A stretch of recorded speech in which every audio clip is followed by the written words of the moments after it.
Et le plus fantastique, c'est que ces informations, souvent, je vais en reparler probablement dans une autre vidéo pour pas que celle-ci devienne trop longue, mais souvent ces informations, après, je peux, concrètement, dans ma vie de tous les jours, voir et jauger leur efficacité et me dire « Ah ben oui, si j'avais pas fait ça, il se serait passé ça. Ah tiens, j'ai reçu cette information, ah c'est fantastique parce que ça m'a permis de faire ça. » Tu vois, donc c'est pas quelque chose, c'est pas des belles phrases. Parfois oui, mais souvent ce sont des choses très utiles et très pratiques. Donc j'ai vraiment une liaison et c'est pour ça que je parle de connexion.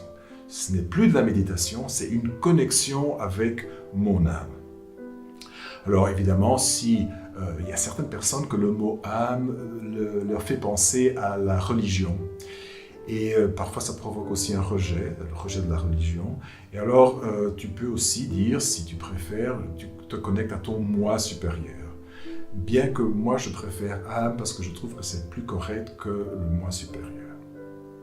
Alors, je termine parce que ça commence à devenir un peu long comme vidéo. Je voulais juste rajouter un détail, c'est que je peux, et je le fais aussi souvent, je place mon symbole sacré ici, et à ce moment-là, j'ai un autre type de connexion.